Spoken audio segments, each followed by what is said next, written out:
ਸੋ ਖੁਦਾ ਦਾ ਕਲਾਮ ਅਸੀਂ ਸ਼ੁਰੂ ਕਰਨ ਤੋਂ ਪਹਿਲਾਂ ਆਓ ਅਸੀਂ ਇੱਕ ਮਿੰਟ ਦੇ ਲਈ ਆਪਣੀਆਂ ਅੱਖਾਂ ਨੂੰ ਬੰਦ ਕਰਕੇ ਉਸ ਪਿਤਾ ਪਰਮੇਸ਼ਰ ਨੂੰ ਧਿਆਈਏ, ਤਾਂ ਕਿ ਅਸੀਂ ਆਪਣੇ ਆਪ ਨੂੰ ਪੂਰਨ ਰੀਤੀ ਦੇ ਵਿੱਚ ਉਹਦੇ ਲਈ ਕੁਝ ਕਰਨ ਦੇ ਯੋਗ ਹੋ ਜਾਈਏ। ਅੱਜ ਦਾ ਜਿਹੜਾ ਕਲਾਮ ਹੈ, ਉਹ ਕਲਾਮ ਜਦੋਂ ਖੁੱਲੇਗਾ ਤਾਂ ਬਹੁਤ ਕੁਝ ਬੋਲੇਗਾ ਕਿ ਅਸੀਂ ਉਹ ਕਰਦੇ ਹਾਂ ਜੋ ਖੁਦਾ ਨੇ ਕਿਹਾ। ਸੋ ਆਪਣੀ ਅੱਖਾਂ ਨੂੰ ਇੱਕ ਪਲ ਦੇ ਲਈ ਅਸੀਂ ਬੰਦ ਕਰਕੇ ਉਸ ਆਤਮਾ ਦੇ ਨਾਲ ਜੁੜ ਜਾਈਏ ਜਿਹੜੇ ਆਤਮਾ ਦੇ ਦੁਆਰਾ ਅਸੀਂ ਆਜ਼ਾਦ ਕੀਤੇ ਗਏ। ਇੱਕ ਮਿੰਟ ਦੇ ਲਈ ਅਸੀਂ ਪ੍ਰੇਅਰ ਦੇ ਵਿੱਚ ਜਾਵਾਂਗੇ।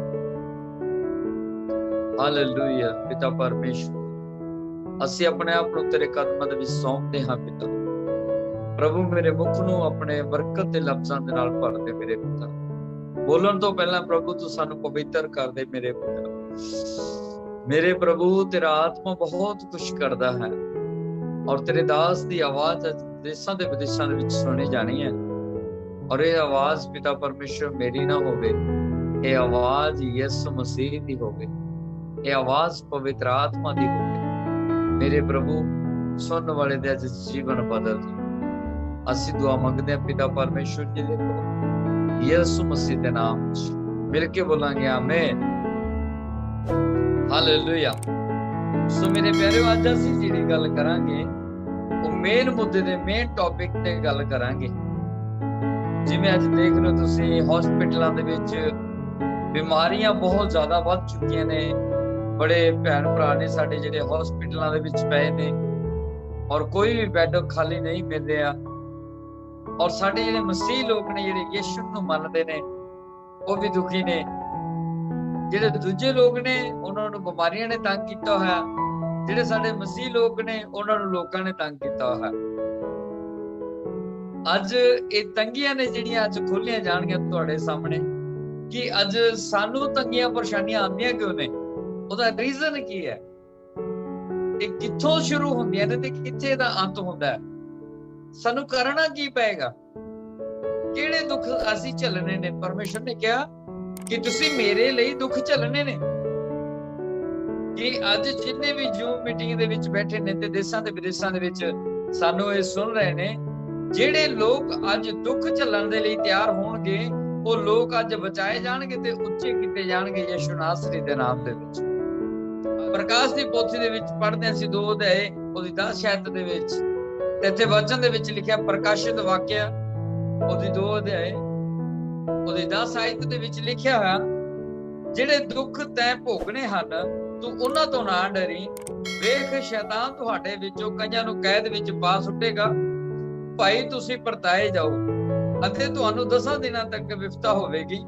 ਤੂੰ ਮਰਨ ਤੋੜੀ ਵਫਾਦਾਰ ਰਹਿ ਤਾਂ ਮੈਂ ਤੈਨੂੰ ਜੀਵਨ ਦਾ ਮੁਕਤ ਦੇਵਾਂਗਾ। ਔਰ ਜਿਹਦੇ ਕੰਨ ਹਨ ਸੋ ਸੁਣੇ, ਆਤਮਾ ਕਲੀਸਿਆਂ ਨੂੰ ਕੀ ਆਖਦਾ ਹੈ। ਹਾਲੇਲੂਇਆ।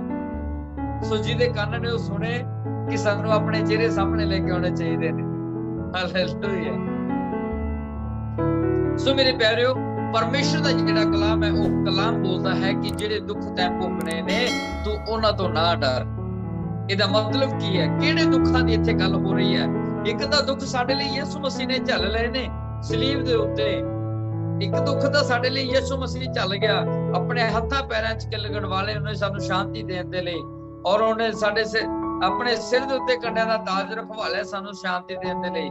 ਸਾਡੇ ਲਈ ਉਹਨੇ ਕੋੜੇ ਨੂੰ ਖਾਧਾ, ਸਾਡੇ ਲਈ ਉਹਨੇ ਸਿਰਕੇ ਨੂੰ ਪੀਤਾ, ਉਹਦੇ ਮੂੰਹ ਤੇ ਚਪੇੜਾਂ ਮਾਰੀਆਂ ਗਈਆਂ, ਉਹਦੇ ਮੂੰਹ ਤੱਕ ਤੇ ਥੁੱਕਿਆ ਗਿਆ, ਲੇਕਿਨ ਉਹਨੇ ਸਾਡੇ ਲਈ ਸਭ ਕੁਝ ਕੀਤਾ। ਦੁੱਖ ਝੱਲੇ।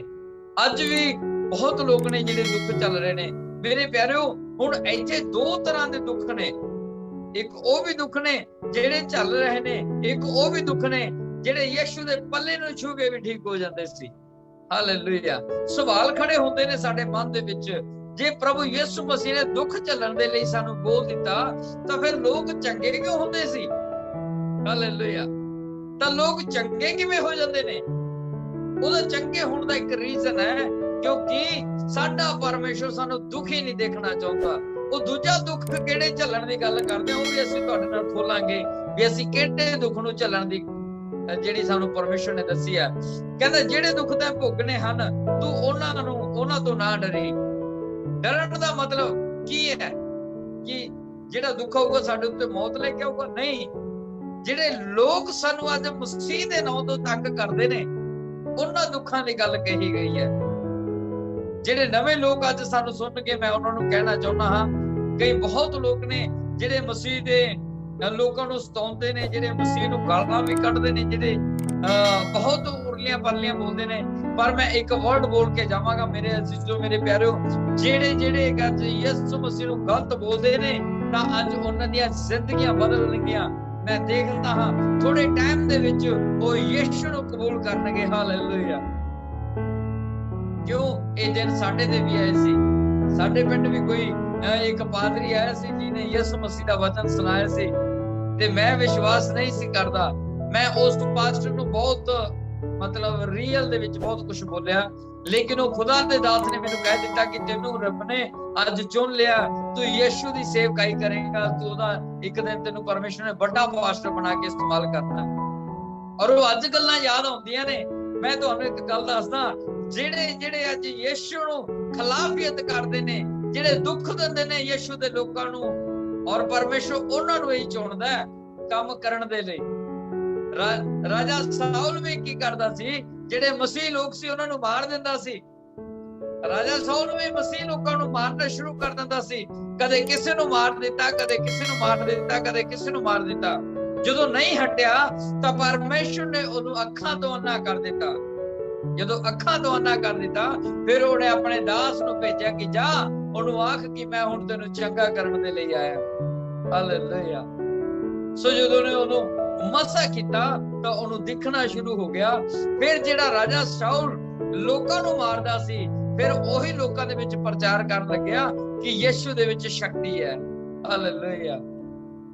ਪਰਮੇਸ਼ਰ ਦੇ ਵਿੱਚ ਸ਼ਕਤੀ ਹੈ।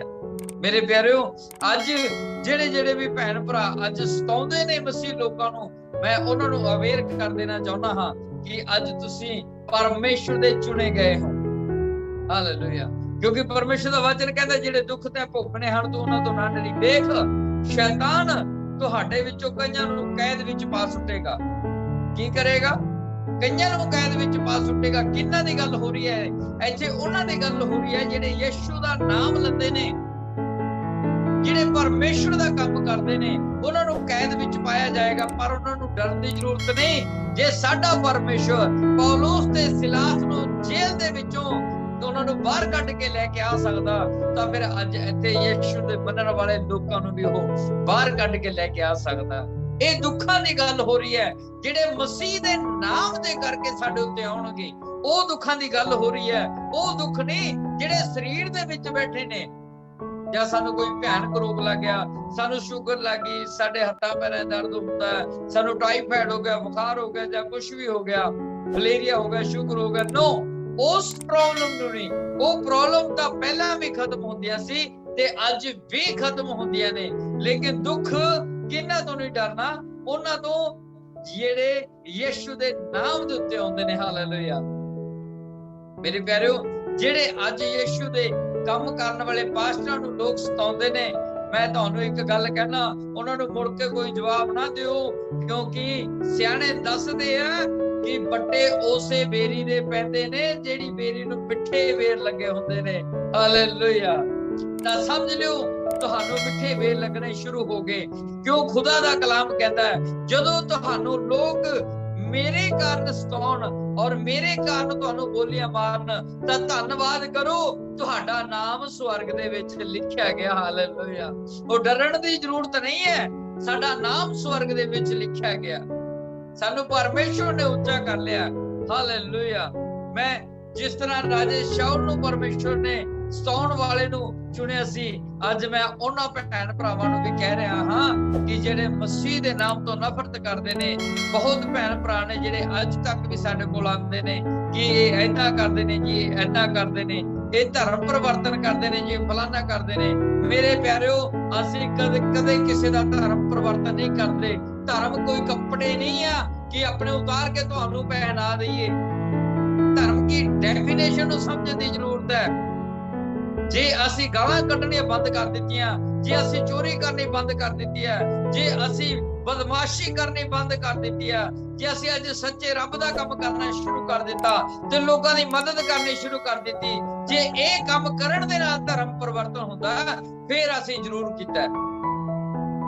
ਹਾਲੇਲੂਇਆ। ਮੇਰੇ ਪਿਆਰਿਓ, ਅੱਜ ਐਦਾਂ ਨਹੀਂ ਹੈ ਕਿ ਸਾਡਾ ਪਰਮੇਸ਼ਰ ਸਾਨੂੰ ਬਚਾਉਣ ਦੀ ਸਾਮਰਥ ਨਹੀਂ ਰੱਖਦਾ। ਫਰਕ ਇੰਨਾ ਕਾ ਕਿ ਉਹਦੇ ਲਈ ਦੁੱਖ ਝੱਲਣੇ ਕੌਣ ਚਾਹੁੰਦਾ ਹੈ। ਮੈਂ ਇੱਕ ਗੱਲ ਕਹਿਣੀ ਚਾਹੁੰਦਾ, ਜਿਹੜੇ ਉਹਦੇ ਲਈ ਦੁੱਖ ਝੱਲਦੇ ਨੇ ਉਹ ਉੱਚੇ ਕੀਤੇ ਜਾਂਦੇ ਨੇ। ਜਿਹੜੇ ਪਰਮੇਸ਼ਰ ਲਈ ਦੁੱਖ ਝੱਲਦੇ ਨੇ ਉਹ ਉੱਚੇ ਕੀਤੇ ਜਾਂਦੇ ਨੇ, ਬਚਾਏ ਜਾਂਦੇ ਨੇ। ਪਰਮੇਸ਼ਰ ਦਾ ਵਚਨ ਲਿਖਿਆ ਹੋਇਆ ਕਹਿੰਦਾ, ਤੂੰ ਦੇਖ ਤੇਰੇ ਸਿਰ ਦਾ ਇੱਕ ਬਾਲ ਵੀ ਵਿੰਗਾ ਨਹੀਂ ਕਰ ਸਕਦੇ। ਫਿਰ ਹੋਰ ਸਾਡਾ ਕਰਨਗੇ ਕੀ?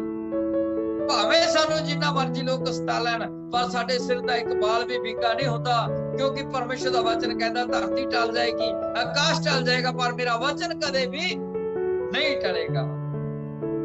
ਮੇਰੇ ਅਜੀਜ਼ੋ, ਜਦੋਂ ਸਦਰਕ ਮੇਸ਼ਕ ਤੇ ਅਬਦਨਗੋ ਨੂੰ ਭੱਠੀ ਦੇ ਵਿੱਚ ਪਾਇਆ ਗਿਆ ਸੀ, ਜਦੋਂ ਨੇ ਰਾਜੇ ਦੀ ਮੂਰਤ ਨੂੰ ਸਲਾਮ ਨਹੀਂ ਕੀਤਾ, ਸਜਦਾ ਨਹੀਂ ਕੀਤਾ, ਉਹਨਾਂ ਨੂੰ ਅੱਗ ਦੇ ਵਿੱਚ ਸੁੱਟਿਆ ਗਿਆ। ਉਹਨਾਂ ਨੇ ਮਰਨ ਦੀ ਪਰਵਾਹ ਨਹੀਂ ਕੀਤੀ, ਉਹਨਾਂ ਨੇ ਚਿੰਤਾ ਨਹੀਂ ਕੀਤੀ। ਉਹਨਾਂ ਦੇ ਯਾਦ ਸੀ ਕਿ ਮਰਨ ਤੋਂ ਬਾਅਦ ਵੀ ਅਸੀਂ ਸਵਰਗ ਜਾਵਾਂਗੇ। ਲੇਕਿਨ ਸਾਡੇ ਪਰਮੇਸ਼ਰ ਨੇ ਉਹਨਾਂ ਨੂੰ ਅੱਗ ਵੀ ਲਗਾ ਦਿੱਤੀ ਗਈ, ਲੇਕਿਨ ਉਹਨਾਂ ਨੂੰ ਅੱਗ ਨਹੀਂ ਲੱਗੀ, ਸਾੜ ਨਹੀਂ ਸਕੀ। ਕਿਉਂ? ਕਿਉਂਕਿ ਉਹ ਆਤਮਾ ਦੀ ਅੱਗ ਦੇ ਨਾਲ ਭਰੇ ਹੋਏ ਸੀ। ਉਹ ਸੰਸਾਰਿਕ ਅੱਗ ਸੀ ਜਿਹੜੀ ਉਹਨਾਂ ਨੂੰ ਲਗਾਈ ਗਈ ਸੀ। ਜਿਹੜੇ ਆਤਮਾ ਦੀ ਅੱਗ ਦੇ ਵਿੱਚ ਰਹਿੰਦੇ ਨੇ ਉਹਨਾਂ ਨੂੰ ਸੰਸਾਰਿਕ ਅੱਗ ਸਾੜ ਨਹੀਂ ਸਕਦੀ। ਔਰ ਜਦੋਂ ਦੇਖਿਆ ਉਹਨਾਂ ਨੇ ਚੌਥਾ, ਉਹਨਾਂ ਨੂੰ ਦਿਖ ਰਿਹਾ, ਕੋਈ ਹੋਰ ਦੇਖ ਰਿਹਾ ਵੀ ਚੌਥਾ ਵੀ ਵਿੱਚ ਖੜਿਆ, ਤਾਂ ਰਾਜਾ ਕੀ ਕਹਿੰਦਾ ਜਾ ਕੇ ਆਪਣੇ ਇੱਕ ਚੇਲੇ ਨੂੰ, ਉਹ ਕਹਿੰਦਾ ਜਾ ਕੇ ਦੇਖ ਅੱਗ ਕਿਤੇ ਨਕਲੀ ਤਾਂ ਨਹੀਂ, ਜਿਹੜੇ ਉਹ ਚੀਕਾਂ ਨਹੀਂ ਮਾਰ ਰਹੇ, ਉਹਦਾ ਫੁੱਕੇ ਨਹੀਂ ਰਹੇ। ਇੱਥੋਂ ਤੱਕ ਸ਼ੱਕ ਪੈਦਾ ਕਰ ਦਿੱਤਾ ਕਿ ਅੱਗ ਨਕਲੀ ਤਾਂ ਨਹੀਂ। ਉਹ ਜਦੋਂ ਇੱਕ ਬੰਦੇ ਨੇ ਜਾ ਕੇ ਆਪਣਾ ਹੱਥ ਲੱਗਿਆ, ਜਦੋਂ ਉਹਦਾ ਹੱਥ ਫੁੱਕ ਗਿਆ, ਉਹ ਕਹਿੰਦਾ ਰਾਜਾ ਅੱਗ ਤਾਂ ਅਸਲੀ ਹੈ, ਮੇਰਾ ਹੱਥ ਫੁੱਕ ਗਿਆ, ਇਹ ਨਹੀਂ ਫੁੱਕ ਰਹੇ। ਕਿਉਂ? ਕਿਉਂਕਿ ਉਹਨਾਂ ਦੇ ਨਾਲ ਪਰਮੇਸ਼ਰ ਖੜਿਆ ਸੀ। ਮੇਰੇ ਪਿਆਰਿਓ, ਜਦੋਂ ਤੁਹਾਡੇ ਨਾਲ ਵੀ ਪਰਮੇਸ਼ਰ ਖੜ ਜਾਏਗਾ, ਫਿਰ ਤੁਸੀਂ ਲੋਕਾਂ ਦੀਆਂ ਗੱਲਾਂ ਦੀ ਪਰਵਾਹ ਨਹੀਂ ਕਰੋਗੇ ਕਿ ਮੈਨੂੰ ਕੌਣ ਕੀ ਕਹਿੰਦਾ, ਮੈਨੂੰ ਕੌਣ ਕੀ ਕਹਿੰਦਾ। ਫਿਰ ਤੁਸੀਂ ਇੱਕ ਦੀ ਪਰਵਾਹ ਕਰੋਗੇ ਕਿ ਮੇਰਾ ਯਿਸੂ ਕੀ ਕਹਿੰਦਾ। ਹਾਲੇਲੂਇਆ। ਮੇਰਾ ਯਿਸੂ ਕੀ ਕਹਿੰਦਾ, ਮੇਰੇ ਯਿਸੂ ਦੀ ਕੀ ਆਵਾਜ਼ ਹੈ। ਮੇਰੇ ਪਿਆਰਿਓ, ਪਰਮੇਸ਼ਰ ਦਾ ਵਚਨ ਜਦੋਂ ਅਸੀਂ ਸ਼ੁਰੂ ਤੋਂ ਦੇਖਦੇ ਹਾਂ, ਸੰਤ ਦਾਨੀਏਲ ਨੂੰ ਸ਼ੇਰਾਂ ਦੇ ਅੱਗੇ ਸੁੱਟਿਆ ਗਿਆ ਸੀ ਵੀ ਇਹਨੂੰ ਖਾ ਜਾਣਗੇ ਸ਼ੇਰ, ਲੇਕਿਨ ਉਹਦਾ ਈਮਾਨ ਕਿੱਥੇ ਸੀ? ਉਹਦਾ ਈਮਾਨ ਪਰਮੇਸ਼ਵਰ ਦੇ ਉੱਤੇ ਸੀ। ਹਾਲੇਲੂਇਆ। ਕਿਹਦੇ ਉੱਤੇ ਸੀ ਉਹਦਾ ਈਮਾਨ? ਉਹਨੇ ਡਰਿਆ ਨਹੀਂ। ਪਰਮੇਸ਼ਰ ਦਾ ਵਚਨ ਕੀ ਕਹਿੰਦਾ? ਕਹਿੰਦਾ ਦੇਖੋ ਜਿਹੜੇ ਦੁੱਖ ਤੈਂ ਭੋਗਣੇ ਨੇ ਤੂੰ ਉਹਨਾਂ ਤੋਂ ਨਾ ਡਰੀ। ਇਹਦਾ ਮਤਲਬ ਸੰਤ ਦਾਨੀਏਲ ਡਰਿਆ ਨਹੀਂ ਸੀ। ਸ਼ੇਰਾਂ ਦੇ ਅੱਗੇ ਜਦੋਂ ਸੁੱਟਿਆ ਗਿਆ ਤਾਂ ਉਹ ਵੀ ਜਿੱਦਾਂ ਕਰ ਦਿੱਤਾ ਪਰਮੇਸ਼ਵਰ ਨੇ। ਉਹਦੇ ਅੱਗੇ ਵੀ ਸ਼ੇਰ ਨੀਵੇਂ ਹੋ ਕੇ ਬੈਠ ਗਏ ਨੇ। ਪਰ ਮੇਰੀ ਇੱਕ ਗੱਲ ਨੂੰ ਯਾਦ ਰੱਖਿਓ ਮੇਰੇ ਪਿਆਰਿਓ, ਜਿਹੜੇ ਪਰਮੇਸ਼ਵਰ ਦੇ ਅੱਗੇ ਇਨਸਾਨ ਝੁਕਦਾ ਮੰਗਦਾ, ਇੱਕ ਦਿਨ ਉਸੇ ਪਰਮੇਸ਼ਵਰ ਦੇ ਅੱਗੇ ਸ਼ੇਰ ਵੀ ਦਹਾੜਾ ਮਾਰਦਾ। ਤੁਸੀਂ ਦੇਖਿਆ ਹੋਣਾ, ਜਦੋਂ ਪਰਮੇਸ਼ਵਰ ਤੋਂ ਇਨਸਾਨ ਮੰਗਦਾ ਤਾਂ ਉੱਤੇ ਨੂੰ ਮੂੰਹ ਕਰਕੇ ਮੰਗਦਾ ਕਿ ਪਿਤਾ ਮੇਰੀ ਆਵਾਜ਼ ਨੂੰ ਸੁਣ ਲੈ, ਮੇਰੀ ਆਵਾਜ਼ ਨੂੰ ਸੁਣ ਲੈ, ਜੋ ਮੈਂ ਸੁਣਾਉਣਾ ਚਾਹੁੰਦਾ ਮੇਰੀ ਆਵਾਜ਼ ਨੂੰ ਸੁਣ। ਮੇਰੇ ਪਿਆਰਿਓ, ਜਦੋਂ ਭੁੱਖਾ ਸ਼ੇਰ ਪੇਟ ਤੋਂ ਭੁੱਖਾ ਹੁੰਦਾ, ਉਹ ਵੀ ਉੱਚੀ ਆਵਾਜ਼ ਕਰਦਾ, ਉਹ ਵੀ ਉਸੇ ਰੱਬ ਤੋਂ ਮੰਗਦਾ ਕਿ ਪਰਮੇਸ਼ਵਰ ਮੇਰੇ ਪੇਟ ਦਾ ਵੀ ਪ੍ਰਬੰਧ ਕਰ ਦੇ। ਹਾਲੇਲੂਇਆ। ਉਹ ਜਿਹੜਾ ਸ਼ੇਰ ਪਰਮੇਸ਼ਰ ਤੋਂ ਮੰਗਦਾ, ਉਹ ਕਦੇ ਵੀ ਉਸ ਇਨਸਾਨ ਨੂੰ ਨਹੀਂ ਖਾਏਗਾ ਜਿਹੜੇ ਪਰਮੇਸ਼ਰ ਦੇ ਚੁਣੇ ਤੇ ਖੜੇ ਕੀਤੇ ਗਏ ਲੋਕ ਨੇ। ਹਾਲੇਲੂਇਆ।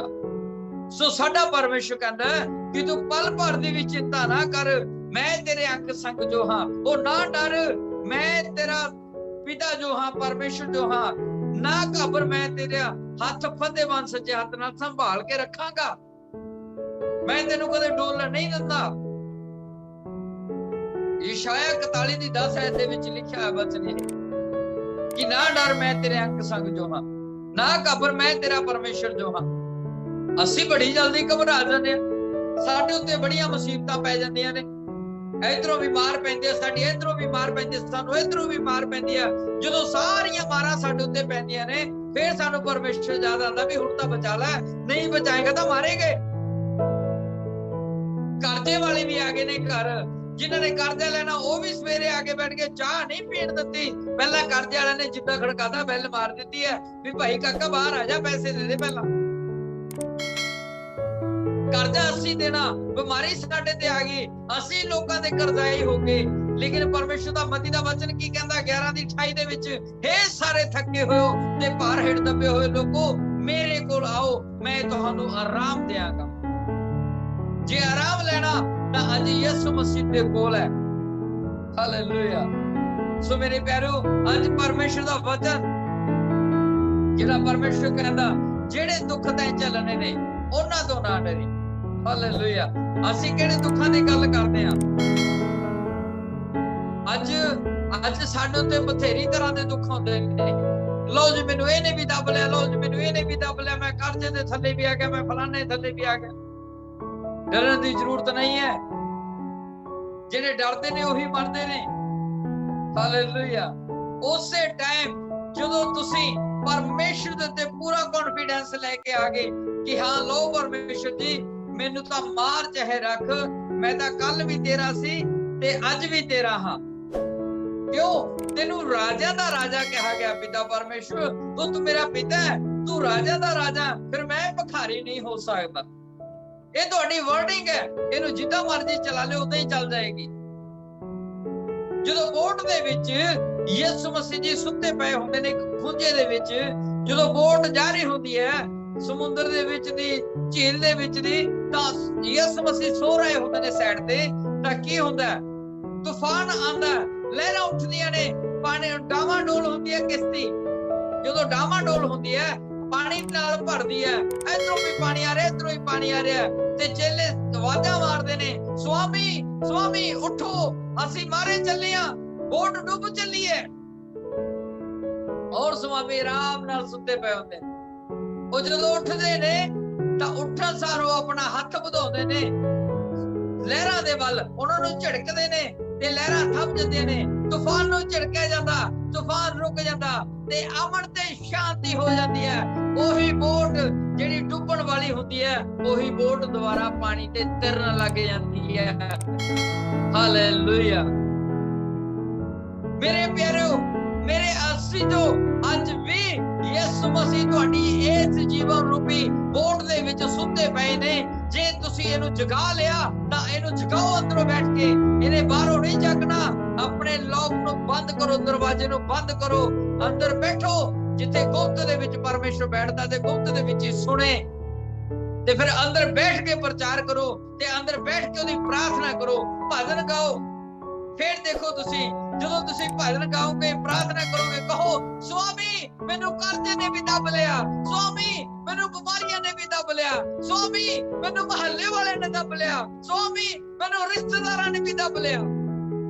ਜਦੋਂ ਸੁਆਮੀ ਨੂੰ ਬੋਲਣਾ ਸ਼ੁਰੂ ਕਰ ਦਿੱਤਾ, ਉਹ ਸੁਆਮੀ ਨੇ ਅੰਦਰੋਂ ਉੱਠਣਾ ਹੈ ਤੇ ਤੁਹਾਡੀਆਂ ਉਹ ਲਹਿਰਾਂ ਨੂੰ, ਉਹ ਤੂਫਾਨ ਨੂੰ ਉਹ ਝੜਕ ਦੇਣਾ ਤੇ ਤੁਹਾਡੀ ਜ਼ਿੰਦਗੀ 'ਚ ਸ਼ਾਂਤੀ ਆ ਜਾਣੀ ਹੈ। ਹਾਲੇਲੂਇਆ।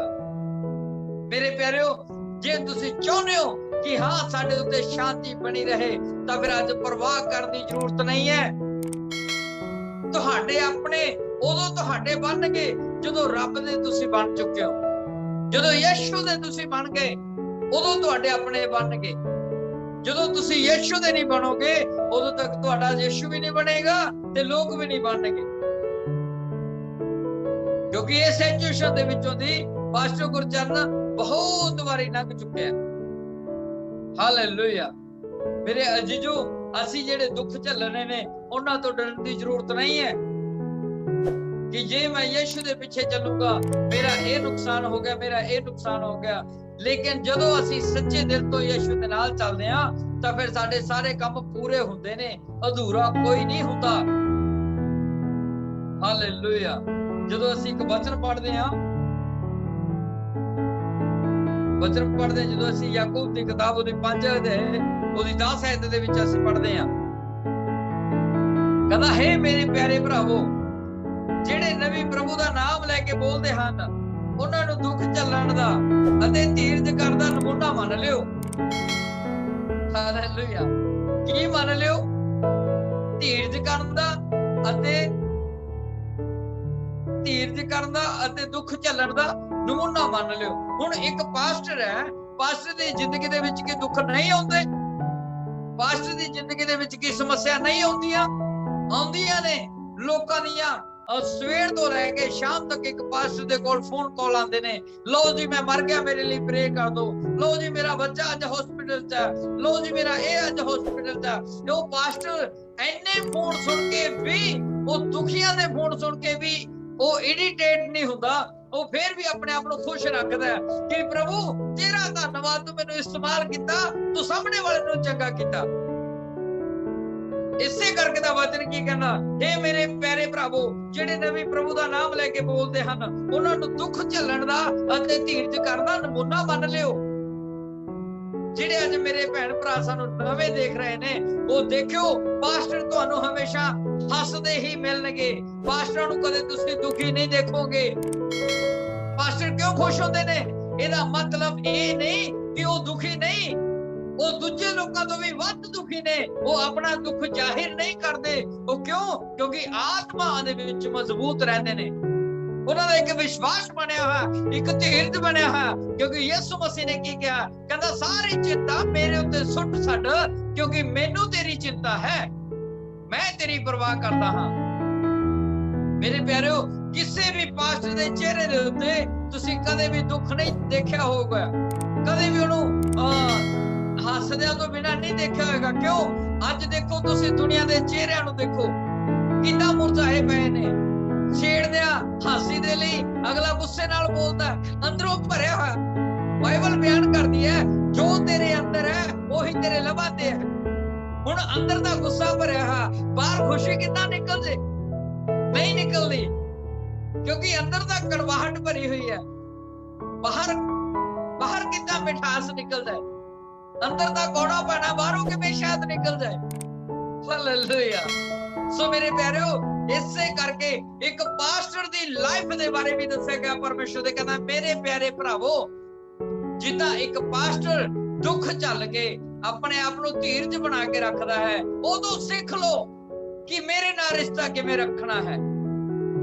ਇਹ ਨਹੀਂ ਹੈ ਕਿ ਪਾਸਟਰ ਦੀ ਜ਼ਿੰਦਗੀ ਸੇਫ ਹੈ, ਪਾਸਟਰ ਨੇ ਟਾਈ ਲਾ ਲਈ, ਪਾਸਟਰ ਨੇ ਚਿੱਟੇ ਕੱਪੜੇ ਪਾ ਲਏ, ਪਾਸਟਰ ਨੂੰ ਕੋਈ ਟੈਨਸ਼ਨ ਨਹੀਂ। ਹਾਂ, ਟੈਨਸ਼ਨਾਂ ਨੇ, ਪ੍ਰੋਬਲਮਾਂ ਨੇ, ਪਰ ਉਹ ਪ੍ਰੋਬਲਮ ਦਾ ਹੱਲ ਵੀ ਇੱਕ ਹੈ, ਜਿਹਦਾ ਨਾਮ ਹੈ ਯਿਸੂ ਮਸੀਹ। ਹਾਲੇਲੂਇਆ। ਮੇਰੇ ਪਿਆਰਿਓ, ਅਸੀਂ ਆਪਣੀ ਮਜਬੂਰੀ ਨੂੰ, ਆਪਣੀ ਪ੍ਰੋਬਲਮ ਨੂੰ ਆਪਣੇ ਉੱਪਰ ਨਹੀਂ ਉਠਾਉਂਦੇ, ਅਸੀਂ ਵਚਨ ਦੇ ਦੁਆਰਾ ਚੱਲਦੇ ਹਾਂ। ਵਚਨ ਕਹਿੰਦਾ ਸਾਰੀ ਚਿੰਤਾ ਮੇਰੇ ਉੱਤੇ ਸੁੱਟ ਛੱਡ। ਅਸੀਂ ਨੇ ਸਾਡੀ ਆਪਣੀ ਚਿੰਤਾ ਯਿਸੂ ਤੇ ਸੁੱਟ ਦਿੱਤੀ ਹੈ ਕਿ ਲੈ ਪਿਤਾ ਤੂੰ ਕਰ ਚਾਹੇ ਨਾ ਕਰ, ਇਹ ਤੇਰੀ ਰਿਸਪੌਂਸਿਬਿਲਿਟੀ ਹੈ। ਕਰੋ, ਦੇਖੋ।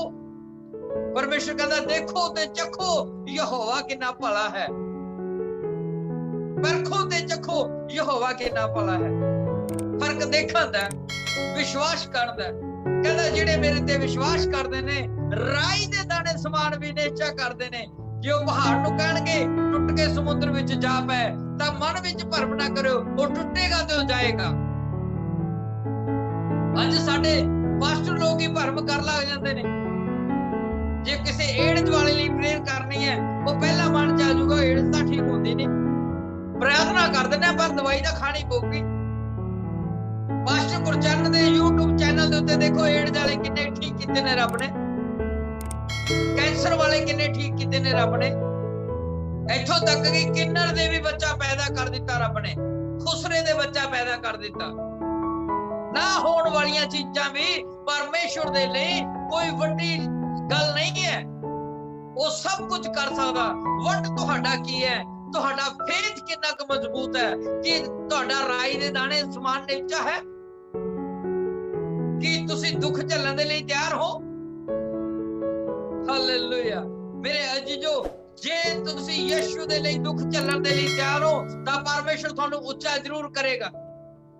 ਜਦੋਂ ਸੰਤ ਪੌਲੁਸ ਨੂੰ ਸੇਵਕਾਈ ਦੇ ਲਈ ਭੇਜਿਆ ਜਾਂਦਾ ਸੀ, ਉਹ ਜਾ ਕੇ ਮਸੀਹ ਲੋਕਾਂ ਨੂੰ ਸੇਵਕਾਈ ਕਰਦਾ ਸੀ। ਸੰਤ ਪੌਲੁਸ ਤਾਂ ਯਹੂਦੀ ਲੋਕ ਉਹਨੂੰ ਮਾਰ ਕੇ ਉਹਨੂੰ ਪਿੰਡ ਤੋਂ ਬਾਹਰ ਸੁੱਟਿਆ ਸੀ ਵੀ ਇਹ ਤਾਂ ਮਰ ਗਏ, ਇਹਨੂੰ ਬਾਹਰ ਸੁੱਟਿਓ।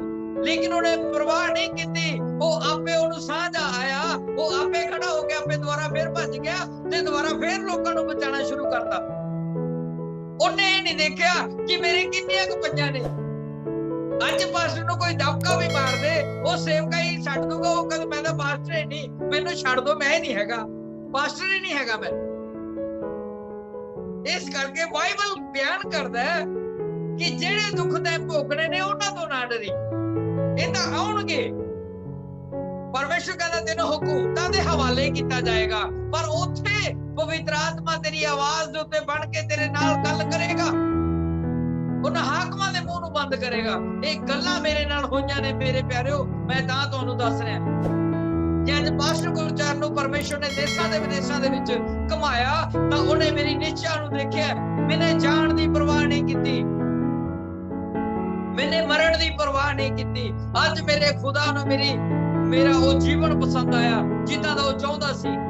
ਤਾਂ ਅੱਜ ਹਜ਼ਾਰਾਂ ਲੋਕਾਂ ਦੇ ਵਿੱਚ, ਲੱਖਾਂ ਲੋਕਾਂ ਦੇ ਵਿੱਚ, ਦੇਸ਼ਾਂ ਵਿਦੇਸ਼ਾਂ ਦੇ ਵਿੱਚ ਲੋਕ ਜਾਣਦੇ ਨੇ ਕਿ ਪਾਸਟਰ ਗੁਰਚਰਨ ਦੀ ਪ੍ਰੇਰ ਦੇ ਨਾਲ ਬੱਚੇ ਦਾ ਨਾਮ ਵੀ ਪਹਿਲਾਂ ਰੱਖਿਆ ਜਾਂਦਾ ਹੈ। ਕਿ ਸਾਡਾ ਫੇਥ ਕੀ ਹੈ? ਸਾਡੇ ਉੱਤੇ ਮਾੜੀ ਜੀ ਮੁਸੀਬਤ ਦਾ ਕੀ ਆਵੇ, ਅਸੀਂ ਤਾਂ ਫਟਦੇ ਨੇ, ਭੁੱਲ ਜਾਂਦੇ ਆ ਕਿ ਮੈਂ ਕੌਣ ਹਾਂ। ਮੇਰੇ ਇੱਕ ਦਿਨ ਪਾਸਟਰ ਜੀ ਦੱਸ ਰਹੇ ਸੀ, ਕਿਸੇ ਪਾਸਟਰ ਜੀ ਨੂੰ ਪੁਲਿਸ ਵਾਲੇ ਪਕੜ ਕੇ ਲੈ ਗਏ ਤੇ ਦੂਜੇ ਪਾਸਟਰਾਂ ਨੂੰ ਪਤਾ ਲੱਗਿਆ ਕਿ ਸਾਡੇ ਪਾਸਟਰ ਨੂੰ ਪੁਲਿਸ ਵਾਲੇ ਪਕੜ ਕੇ ਲੈ ਗਏ। ਤਾਂ ਜਦੋਂ ਉਹਨੂੰ ਛੁਡਾਉਣ ਗਏ ਤਾਂ ਐਸਐਚਓ ਕਹਿੰਦਾ ਤੂੰ ਕਹਿੰਦਾ ਕਿ ਮੈਂ ਪਾਸਟਰ ਨਹੀਂ, ਕਹਿੰਦਾ ਫਿਰ ਤਾਂ ਮੈਂ ਤੈਨੂੰ ਛੱਡ ਦਿੰਦਾ। ਜੇ ਤੂੰ ਕਹਿੰਦਾ ਵੀ ਮੈਂ ਆਪਣੇ ਆਪ ਨੂੰ ਪਾਸਟਰ, ਫਿਰ ਤੇਰੇ ਤੇ ਘੋਟਾ ਚੜੂਗਾ, ਹੁਣੀ ਤੇਰੀ ਪਰੇਡ ਹੋਊਗੀ। ਉਹਨੇ ਪਹਿਲੇ ਹੀ ਲਿਖ ਕੇ ਦਿੱਤਾ ਕਿ ਮੈਂ ਤਾਂ ਪਾਸਟਰ ਨਹੀਂ ਹੈਗਾ। ਉਹ ਜਦੋਂ ਦੂਜੇ ਪਾਸਟਰ ਨੂੰ ਛੁਡਾਉਣ ਗਏ, ਉਹ ਕਹਿੰਦੇ ਕਮਲਿਆ ਸਾਡੀ ਵੇਟ ਤਾਂ ਕਰ ਲੈਂਦਾ। ਕਹਿੰਦਾ ਵੇਟ ਤਾਂ ਕਰਦਾ, ਕਹਿੰਦਾ ਉਦੋਂ ਤੱਕ ਤਾਂ ਇਹਨਾਂ ਨੇ ਮੇਰਾ ਮਾਰ ਕੇ ਵਿੱਚੋਂ ਬਣਾ ਦੇਣਾ ਸੀ। ਸੋ ਸਾਡੇ ਉੱਤੇ ਮੁਸੀਬਤਾਂ ਆਉਣਗੀਆਂ, ਘਬਰਾਣਾ ਨਹੀਂ। ਸਮੇਂ ਭਿਆਨਕ ਆ ਚੁੱਕੇ ਨੇ, ਘਬਰਾਣਾ ਨਹੀਂ। ਪਰਮੇਸ਼ਰ ਕਹਿੰਦਾ ਜਿਹੜੇ ਅੰਤ ਤੱਕ ਖੜੇ ਰਹਿਣਗੇ, ਸਹਿਣਗੇ, ਉਹੀ ਬਚਾਏ ਜਾਣਗੇ, ਉਹੀ ਸਵਰਗ ਰਾਜ ਦੇ ਭਾਗੀ ਬਣਨਗੇ। ਅੱਜ ਡਰਨ ਦੀ ਜ਼ਰੂਰਤ ਨਹੀਂ ਹੈ। ਭਾਵੇਂ ਦੁਨੀਆ ਖਿਲਾਫੀਅਤ ਕਰਦੀ ਹੈ, ਭਾਵੇਂ ਤੁਹਾਡੇ ਨਾਲ 1000 ਬੰਦਾ ਖਿਲਾਫੀਅਤ ਕਰਦਾ ਹੈ, ਉਹ ਜਦੋਂ ਯਿਸੂ ਤੁਹਾਡੇ ਨਾਲ ਖੜ ਗਿਆ ਤਾਂ ਕਿਸੇ ਤੋਂ ਡਰਨ ਦੀ ਜ਼ਰੂਰਤ ਨਹੀਂ। ਜਿੱਤ ਤੁਹਾਡੀ ਹੋਣੀ ਹੈ। ਹਾਲੇਲੂਇਆ। ਪਰਮੇਸ਼ਰ ਨੇ ਤੁਹਾਡੀ ਜਿੱਤ ਦਿਲਾਣੀ ਹੈ। ਸੋ ਮੇਰੇ ਪਿਆਰਿਓ, ਅੱਜ ਤੁਹਾਨੂੰ ਕੱਲਿਆਂ ਨੂੰ ਇਹ ਸਮਝਣ ਦੀ ਜ਼ਰੂਰਤ ਨਹੀਂ ਕਿ ਮੈਂ ਕੱਲਾ ਹਾਂ। ਸਾਡੇ ਪਰਮੇਸ਼ਰ ਦੇ ਵਾਅਦੇ ਯਾਦ ਕਰ ਲਿਓ, ਹਵਾਲੇ ਯਾਦ ਕਰ ਲਿਓ ਬਾਈਬਲ ਦੇ ਵਿੱਚੋਂ ਜਿਹੜੇ ਲਿਖੇ ਹੋਏ ਨੇ ਕਿ ਦੇਖ ਮੈਂ ਯੁੱਗ ਦੇ ਅੰਤ ਤੱਕ ਤੇਰੇ ਨਾਲ ਹਾਂ। ਇਹ ਨਾ ਭੁੱਲਿਓ ਕਦੇ ਵੀ ਮੈਂ ਕੱਲਾ ਹਾਂ। ਤਾਂ ਜਿਹੜੇ ਪਰਮੇਸ਼ਰ ਦੀ ਤੁਸੀਂ ਉਪਾਸਨਾ ਕਰਦੇ ਹੋ, ਉਹ ਪਰਮੇਸ਼ਰ, ਉਹ ਯਿਸੂ ਮਸੀਹ ਯੁੱਗ ਦੇ ਅੰਤ ਤੱਕ ਤੁਹਾਡੇ ਨਾਲ ਹੈ। ਜਿਹੜੇ ਤਸੀਹੇ ਚੱਲੇ ਜਾਣਗੇ ਉਹਨਾਂ ਤੋਂ ਡਰਨਾ ਨਹੀਂ। ਉਹ ਤਸੀਹੇ ਤਾਂ ਸਾਡੇ ਬਾਪ ਨੇ ਵੀ ਚੱਲੇ ਸੀ, ਯਿਸੂ ਮਸੀਹ ਨੇ, ਉਹ ਤਾਂ ਡਰਿਆ ਨਹੀਂ। ਉਹਨੇ ਤਾਂ ਪਹਿਲਾਂ ਹੀ ਅਨਾਉਂਸ ਕਰਤਾ ਸੀ ਕਿ ਮੈਂ ਮਾਰਿਆ ਜਾਊਂਗਾ, ਮੇਰੇ ਹੱਥਾਂ 'ਚ ਕਿੱਲ ਕੱਢੇ ਜਾਣਗੇ, ਮੈਨੂੰ ਸਲੀਬ ਦਿੱਤੀ ਜਾਊਗੀ ਔਰ ਮੈਂ ਤੀਸਰੇ ਦਿਨ ਮੁਰਦਾ ਜੋ ਫੇਰ ਜਿੰਦਾ ਹੋ ਜਾਊਗਾ। ਉਹ ਤਾਂ ਡਰਿਆ ਨਹੀਂ, ਉਹਨੇ ਤਾਂ ਸੀ ਵੀ ਨਹੀਂ ਕੀਤੀ। ਉਹਦੇ ਤਾਂ ਨੇਜੇ ਵੀ ਮਾਰੇ ਗਏ, ਉਹਦੇ ਹੱਥਾਂ 'ਚ ਕਿੱਲ ਵੀ ਕੱਢੇ ਗਏ, ਉਹਦਾ ਖੂਨ ਵੀ ਬਹਾਇਆ ਗਿਆ, ਪਾਣੀ ਦੀ ਜਗ੍ਹਾ ਤੇ ਉਹਨੂੰ ਸਿਰਕਾ ਵੀ ਪਿਆ ਗਿਆ, ਉਹਦੇ ਮੂੰਹ ਤੇ ਥੁੱਕਿਆ ਵੀ ਗਿਆ, ਉਹਨੂੰ ਬੇਇੱਜ਼ਤ ਵੀ ਕੀਤਾ ਗਿਆ। ਲੇਕਿਨ ਉਹ ਤਾਂ ਫੇਰ ਵੀ ਕਹਿੰਦਾ ਸੀ, ਪ੍ਰਭੂ ਇਹ ਲੋਕ ਨਹੀਂ ਜਾਣਦੇ ਕਿ ਕੀ ਕਰਦੇ ਨੇ। ਕਿਉਂ? ਕਿਉਂਕਿ ਉਹਨੇ ਮੁੜ ਕੇ ਦੁਬਾਰਾ ਉਸੇ ਸਰੀਰ ਦੇ ਵਿੱਚੋਂ ਜਿੰਦਾ ਹੋਣਾ ਸੀ। ਮੇਰੇ ਪਿਆਰਿਓ, ਅੱਜ ਡਰਨ ਦੀ ਜ਼ਰੂਰਤ ਨਹੀਂ ਹੈ। ਮੁਸੀਬਤਾਂ ਆਉਣਗੀਆਂ, ਲੇਕਿਨ ਜਿਹੜੇ ਮੁਸੀਬਤਾਂ ਦਾ ਸਾਹਮਣਾ ਕਰਨਗੇ ਉਹ ਜਿੱਤ ਜਾਣਗੇ। ਉਹ ਰਾਜੇ ਸ਼ਾਉਲ ਦੀ ਤਰ੍ਹਾਂ ਦੁਬਾਰੇ ਰਾਜੇ ਬਣਨਗੇ। ਹਾਲੇਲੂਇਆ। ਜੇ ਪਰਮੇਸ਼ਰ ਨੇ ਰਾਜੇ ਸ਼ਾਉਲ ਨੂੰ ਅੰਨਾ ਕਰ ਦਿੱਤਾ ਸੀ, ਉਹਨੂੰ ਕੋਈ ਖਾਣ ਦਾ ਫਿਕਰ ਨਹੀਂ ਸੀ, ਉਹਨੂੰ ਨਾ ਕੋਈ ਖਵਾਵੇ, ਨਾ ਕੋਈ ਉਹਨੂੰ ਲੈਟਰਿੰਗ ਕਰਾਵੇ, ਨਾ ਕੋਈ ਉਹਨੂੰ ਪਾਣੀ ਪਿਆਵੇ। ਉਹ ਇੱਕ ਖੁੰਝੇ ਦੇ ਵਿੱਚ ਬੈਠਿਆ ਤੜਪ ਰਿਹਾ। ਜਦੋਂ ਉਹਨੇ ਦੇਖ ਲਿਆ ਵੀ ਇਹ ਤੜਪ ਰਿਹਾ, ਹੁਣ ਇਹਦਾ ਵਜੂਦ ਖਤਮ ਹੋ ਗਿਆ, ਫਿਰ ਪਰਮੇਸ਼ਰ ਨੇ ਭੇਜਿਆ ਆਪਣੇ ਬੰਦੇ ਨੂੰ ਕਿ ਜਾ ਇਹਨੂੰ ਕਹਿ ਕਿ ਮੈਂ ਤੈਨੂੰ ਆਪਣੇ ਰਾਜ ਦਾ ਅਧਿਕਾਰ ਦਿੰਦਾ ਹਾਂ। ਜਦੋਂ ਉਹਨੂੰ ਮਸਾ ਕੀਤਾ, ਉਹਨੂੰ ਦਿਖਣ ਲੱਗਿਆ, ਫਿਰ ਉਹਨੇ ਲੋਕਾਂ ਨੂੰ ਬਚਾਉਣਾ ਸ਼ੁਰੂ ਕੀਤਾ। ਮੇਰੇ ਪਿਆਰਿਓ, ਕਦੇ ਇਹ ਨਾ ਹੋਵੇ ਵੀ ਅਸੀਂ ਰਾਜੇ ਸ਼ਾਉਲ ਦੀ ਤਰ੍ਹਾਂ ਆਪਣੇ ਤੇ ਦੁੱਖ ਨੂੰ ਝੱਲ ਕੇ ਫਿਰ ਉਹਦੀ ਸੇਵਕਾਈ ਦੇ ਵਿੱਚ ਆਈਏ। ਜਿਨ੍ਹਾਂ ਨੂੰ ਅੱਜ ਰੱਬ ਨੇ ਸੇਵਕਾਈ ਦਿੱਤੀ ਆ, ਉਹ ਪਵਿੱਤਰਤਾਈ ਦੇ ਨਾਲ ਸੇਵਕਾਈ ਨੂੰ ਸਾਂਭ ਕੇ ਰੱਖੋ। ਡਰਨ ਦੀ ਜ਼ਰੂਰਤ ਨਹੀਂ ਹੈ ਕਿਸੇ ਤੋਂ ਵੀ, ਕੁਝ ਨਹੀਂ ਹੁੰਦਾ। भजन गाया करते ने, हालात बदल जाते हैं यीशु तेरे आने से। हालात बदलणगे जेड़े अज यीशु दे नाम च खड़े रहणगे। हालेलुया। ਹਾਲਾਤ ਬਦਲ ਗਿਆ ਜੋਨਾ ਦੇ। ਮੇਰੇ ਪਿਆਰਿਓ, ਪਰਮੇਸ਼ਰ ਤੁਹਾਡੇ ਨਾਲ ਹੈ। ਸਿਰਫ ਪਰਮੇਸ਼ਰ ਦੇ ਨਾਲ ਸਾਨੂੰ ਖੜਨ ਦੀ ਜ਼ਰੂਰਤ ਹੈ।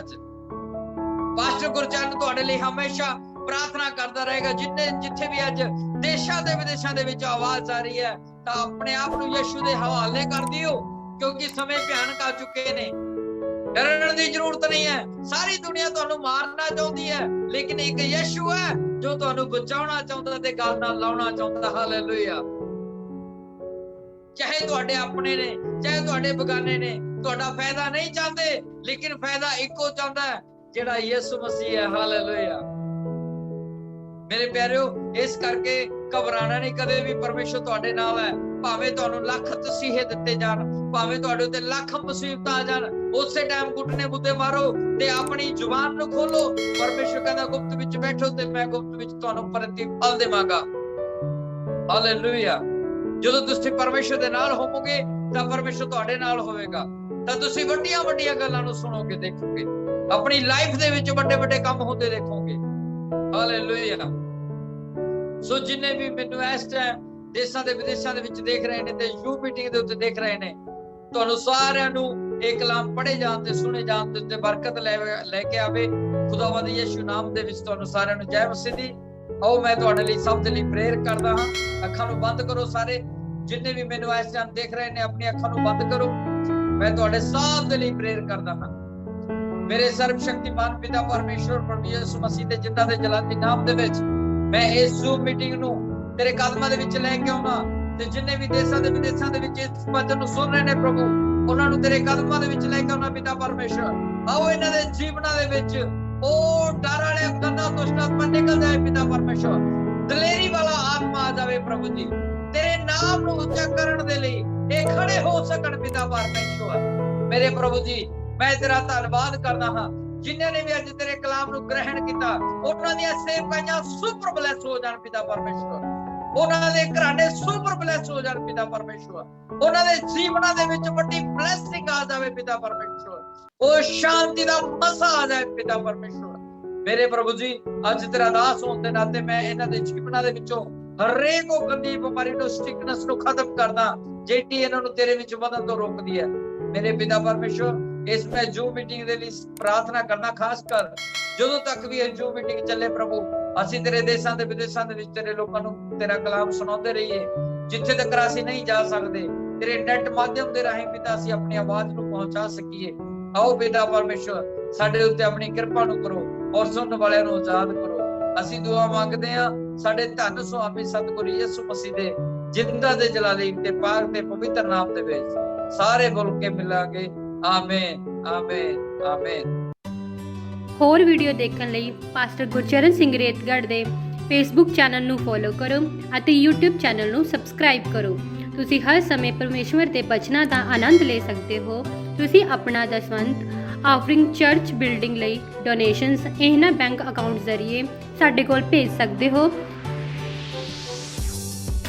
ਸਤਸੰਗ ਦਾ ਸਮਾਂ ਹਰ ਐਤਵਾਰ 10 ਵਜੇ ਤੋਂ ਦੁਪਹਿਰ 1:30 ਵਜੇ ਤੱਕ ਪਿੰਡ ਰੇਤਗੜ੍ਹ ਸਮਾਣਾ ਤੋਂ ਪਾਤਰਾ ਰੋਡ ਤੇ ਕੀਤਾ ਜਾਂਦਾ ਹੈ, ਜਿੱਥੇ ਸਾਰਿਆਂ ਦੀ ਸੁਖ ਸ਼ਾਂਤੀ ਲਈ ਪ੍ਰਾਰਥਨਾ ਕੀਤੀ ਜਾਂਦੀ ਹੈ। ਜੈ ਮਸੀਹ।